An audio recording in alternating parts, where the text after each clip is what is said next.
Sekarang tibalah saatnya kami meminta persetujuan fraksi-fraksi terhadap rancangan undang-undang tentang perubahan atas Undang-Undang Nomor 34 Tahun 2004 tentang Tentara Nasional Indonesia. Apakah dapat disetujui untuk disahkan menjadi undang-undang? Terima kasih.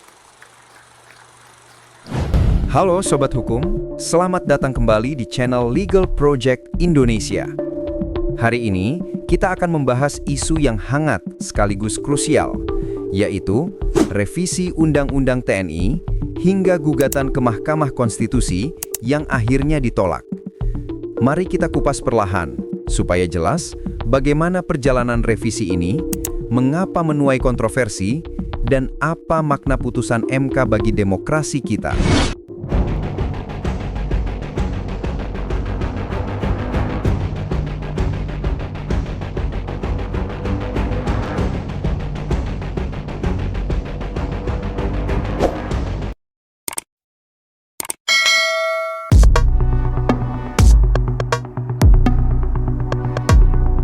Pertama, kita harus paham dulu apa itu UU TNI. Sejak tahun 2004, TNI diatur lewat UU Nomor 34 Tahun 2004. Undang-undang ini lahir sebagai bagian dari reformasi untuk memastikan militer fokus pada pertahanan, tidak lagi masuk terlalu jauh ke ranah sipil.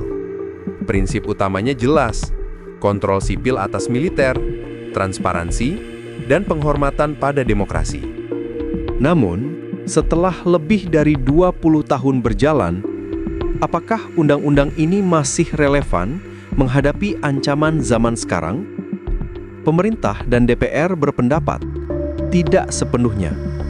Karena dunia sudah berubah, ancaman tidak lagi hanya soal perang konvensional, tapi juga serangan siber, kejahatan transnasional, bahkan perlindungan warga negara Indonesia di luar negeri. Dan inilah salah satu alasan utama mengapa revisi Undang-Undang TNI dianggap perlu.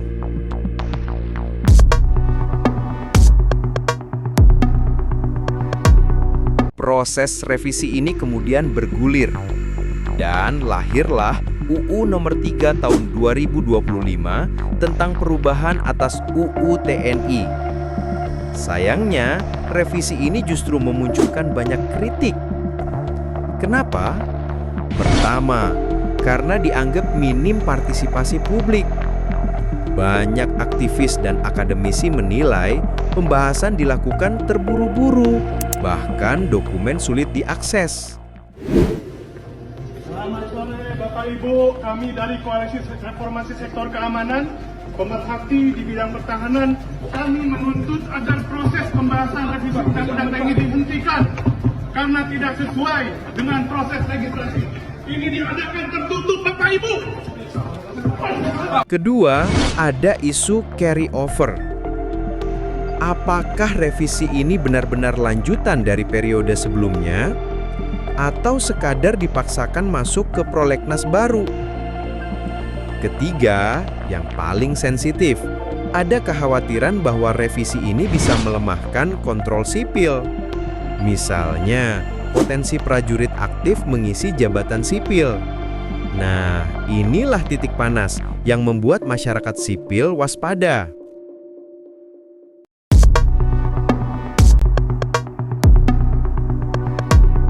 Tak tinggal diam, sejumlah organisasi menggugat UU ini ke Mahkamah Konstitusi. Di antaranya YLBHI, Kontras, Imparsial, serta beberapa individu. Mereka mengajukan uji formil. Artinya, bukan isi pasalnya yang diuji, melainkan cara pembuatannya.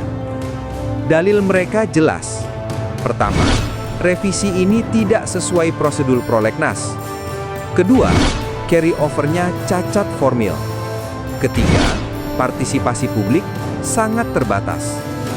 Menurut mereka, semua ini cukup untuk membatalkan UU TNI hasil revisi.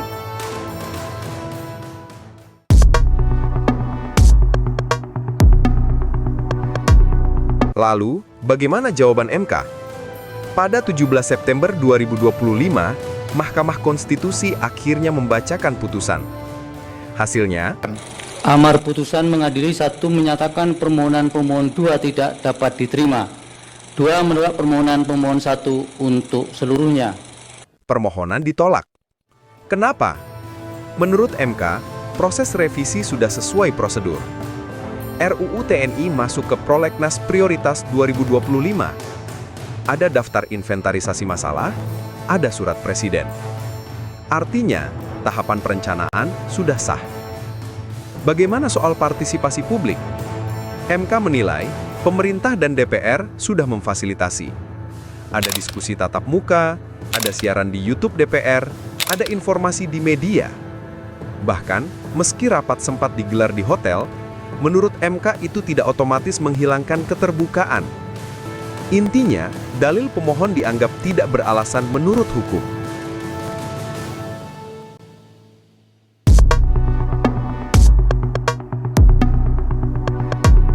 Tapi, cerita tidak berhenti di situ. 4 hakim konstitusi justru berbeda pendapat. Mereka adalah Suhartoyo, Saldi Isra, Eni Nurbaningsih, dan Arsul Sani. Bagi mereka, ada dalil yang masuk akal. Misalnya soal akses dokumen akademik yang terbatas, atau rapat-rapat yang memang tidak sepenuhnya inklusif. Menurut para hakim ini, partisipasi publik seharusnya lebih nyata, bukan sekadar formalitas. Sayangnya, suara mereka kalah, dan putusan mayoritas tetap menolak gugatan.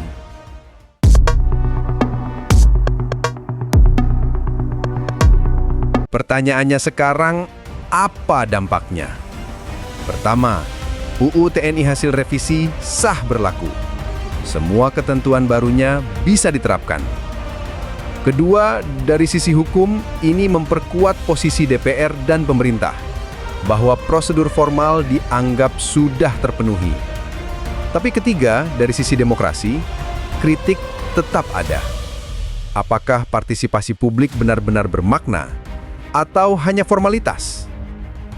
Apakah kontrol sipil akan tetap kokoh? Atau justru terkikis perlahan? Semua ini tergantung pada implementasi di lapangan.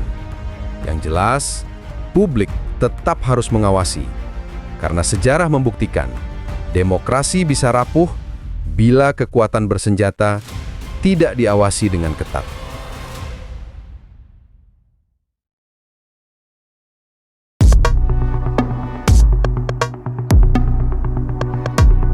Jadi, inilah cerita panjang revisi UU TNI, gugatan ke Mahkamah Konstitusi, hingga akhirnya ditolak. Secara hukum, revisi sah. Tapi, secara politik dan demokrasi, pertanyaan besar masih menggantung. Apakah TNI benar-benar akan tetap fokus pada pertahanan, atau revisi ini membuka celah baru bagi militer dalam urusan sipil? Hanya waktu yang bisa menjawab. Terima kasih telah menonton konten hukum ini sampai selesai. Tetap kritis, tetap peduli, dan mari kawal demokrasi kita bersama.